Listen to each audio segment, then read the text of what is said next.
My name is Malcolm Hancock, and I was station manager of Rugby Radio Station until 2002.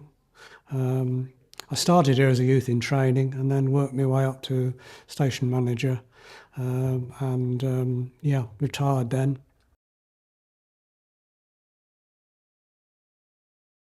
History of the radio station is important because it started in 1926 or opened in 1926. It was the very first transmitter that could reach right around the world. We had an empire then, of course. We needed to speak to the empire, and the big GBR transmitter transmitted right around the world. So the messages could be sent out from Empire HQ, this country, to all the various countries in the world and be picked up. So that's how it started. So that's rather vital. The first time we send Morse messages to the world, from messages from the King, from the Prime Minister, to any country. Our frequency also penetrated seawater.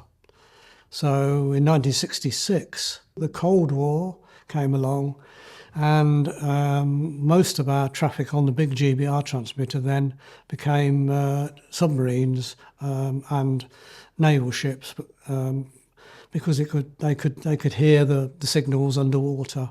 GBR sent out time signals from about 1928 to put the clocks right all around the world, or certainly all around the country, because people there's no other way of getting a common time. So ships could pick it up anywhere in the world and set their chronometers right, which was vital for navigation, of course. So that was very important. When Urban and Civic and Houlton started, they took a keen interest in preserving some of the history. The big thing was the conversion of the original building into the Houlton School. That was the most important thing for me, because it was going to be there for a lot longer.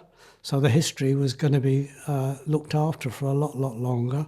Lots of road names as well they used, which were involved with people who worked at the station or were involved with it. And the conversion of the building from the old building I knew and worked in to the school was done relatively sympathetically. There were enough features kept to make the buildings look the same building. Lots of lanterns, old lanterns on the outside, the old cooling towers there still. So there are elements of the original building which have been maintained, and it's still Rugby Radio Station. The book is The History of Rugby Radio Station. The history was very important to me, so I thought the only way to preserve it was to write a book about the history, which while I was still at the radio station, I started on doing research, of course. So that was the right place to be to do the research. So eventually I did produce a book, which has been out for some time. Urban and Civic actually published it. Profits went to the air ambulance. But they were so popular that they run out. So a new book is just being published, with being updated with odd corrections and an extra chapter showing how the old original main building, which became C building, is now Houlton School, came about.